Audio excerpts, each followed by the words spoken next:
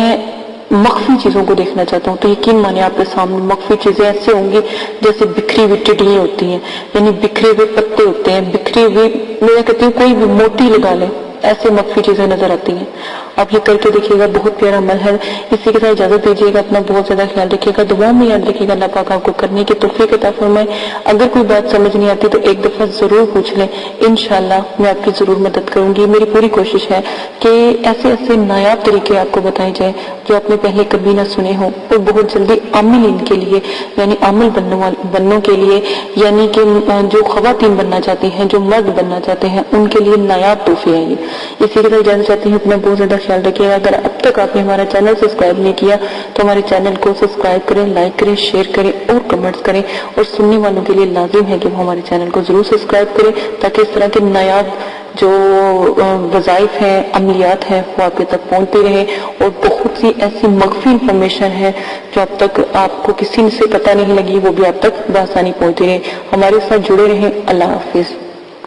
رکھیے گا۔ اللہ حافظ۔ اعوذ باللہ من الشیطان الرجیم، بسم اللہ الرحمن الرحیم۔ میرے پیارے بہنوں اور بھائی، امید کرتی ہوں کہ آپ سب خیریت سے ہوں گے۔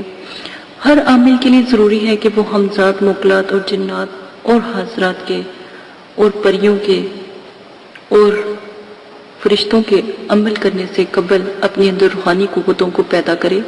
اور اس سے عامل کے اندر زبردست قسم کی روحانیت اور روحانی قوتیں پیدا ہو جاتی ہیں، اور حضرات اور ہمزاد، موکلات، جنات اور پریوں وغیرہ کے عملیات میں یا عمل میں انشاءاللہ کامیابی ان کو ملتی ہے، اور وہ کامیابی سے ہمکنار ہوتے ہیں، اور کبھی بھی ناکامی نہیں ہوتی۔ اور جو لوگ ان کا یعنی روحانی قوتوں کو بڑھانے کا، روحانی آنکھ کا اور باطنی آنکھ کا چلہ نہیں کرتے، تو وہی لوگ ہیں جو کامیاب نہیں ہوتے عملیات کی دنیا میں۔ تو آپ سے گزارش کی جاتی ہے کہ جو ہم شرائط اور عمل میں طریقہ آپ کو بتاتے ہیں، وہ طریقہ آپ اختیار کریں تو آپ کے لیے بہت نایاب ہے۔ اور اگر ایک چلے میں آپ کو روحانی قوت اپنے اندر محسوس ہوتی ہے اور روحانیت ظاہر ہونا شروع ہو جاتی ہے، تو یقین مانیں آپ عملیات کی دنیا میں کامیاب ہوگے۔ نمبر 2، روحانی قوتوں کو بلند کرنے کے لیے آج میں نے جیسے کہ پہلے بھی کہا تھا کہ میں جو عمل آپ کو بتاؤں اور جو طریقہ اور شرائط بتاؤں وہ آپ لازم کریں۔ شرائط نمبر 1، جگہ بالکل پاک صاف ہو، آپ بھی پاک صاف ہو، غسل آپ نے کیا ہو، جنابت سے آپ نے پرہیز کیا ہو، یعنی گندگی سے آپ دور ہوں۔ نمبر 2، آپ جب بھی روحانی قوتوں کو محسوس کریں یا اپنی آنکھوں کو بند کریں، اس سے پہلے ایک طریقہ اختیار کریں۔ طریقہ وہ یہ ہے کہ جب بھی آپ مراقبہ روحانی قوتوں کو، یعنی روحانی آنکھ، باطنی آنکھ اور تیسری آنکھ کا عمل جو آپ کو بتایا جائے کرنا شروع کریں، تو اس سے پہلے روئی کے 2 پھپھولے، سپنج 2 پھوے لے کر پانی میں ہلکا سا ڈبو لیں، یعنی پانی میں ان کو بھگو لیں، پانی چھڑکا لیں، اور پانی نچوڑ کر بہت معمولی سا کالی مرچوں کا پاؤڈر اس پھپھولوں پر آپ لگا لیں، اور ان کو مسل کر کانوں میں رکھ لیں۔ یہ آپ کے لیے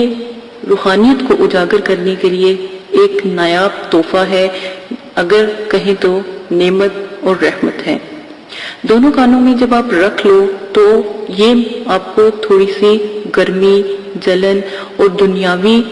لوگوں کی آوازوں سے دور رکھے گی، اور آپ کی جو اندر کی آواز ہے وہ آپ کو دوسری دنیا میں لے جانے کا ذریعہ بنے گی۔ نمبر 3، اگر آپ نے عمل کرتے ہوئے اپنے اندر یہ بات رکھی کہ پتہ نہیں یہ عمل مضبوط ہے کہ نہیں، یہ عمل ٹھیک ہے کہ نہیں، تو کبھی بھی آپ کامیاب نہیں ہوگے۔ روحانیت کو اجاگر کرنے کے لیے روحانی اور جو بھی چلہ یا ریاست آپ کو بتائی جائے اور ذکر و ذکرات بتایا جائے اس پر مکمل توکل رکھیں۔ سب سے پہلے توکل رب مضبوط رکھیں، اللہ پر توکل، یقین کامل، اور اللہ سے ایک رابطہ قائم کرنے کا سوچ اپنے اندر رکھیں تو جلدی کامیاب ہوں گے، ورنہ آپ کی ریاست اور چلہ اور عملیات بیکار ہیں۔ ہر انسان کے اندر روحانیت ہوتی ہے، روحانیت موجود ہوتی ہے، کسی میں کم کسی میں زیادہ ہوتی ہے، اور کسی میں اتنی زیادہ ہوتی ہے کہ پہلے روز ہی مشاہدات نظر آنے لگ جاتے ہیں، لیکن بعض لوگوں کی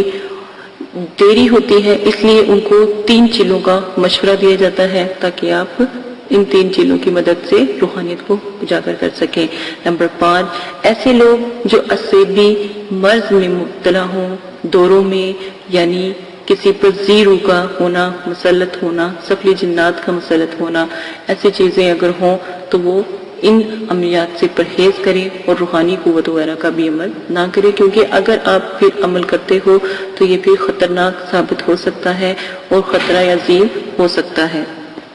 اس چیز کا خاص خیال رکھیں کہ کوئی بھی مریض یعنی جس کے اوپر جادو وغیرہ یعنی جنات کا اثر سایہ پہلے بھی رہ چکا ہو یہ عمل نہ کرے۔ آگے جس طرح بھی آپ کو طریقہ بتایا جائے وہ آپ لازم اختیار کریں۔ جو عمل جس طرح بتایا جائے گا، جیسے ہی اس کا طریقہ بتایا جائے، جو ذکر بتایا جائے، آپ وہی ذکر اختیار کریں گے۔ اس میں غلطی کی کسی قسم کی گنجائش نہ کریں۔ روحانی آنکھ میں اگر آپ کو کہا جاتا ہے کہ آپ لیٹ کر، اٹھ کر، بیٹھ کر آپ یہ عمل کر سکتے ہو، چلتے پھرتے یہ عمل کر سکتے ہو، تو اس میں آپ ان چیزوں کو استعمال کر سکتے ہو، اس کا آپ کو فائدہ ہی ہوگا۔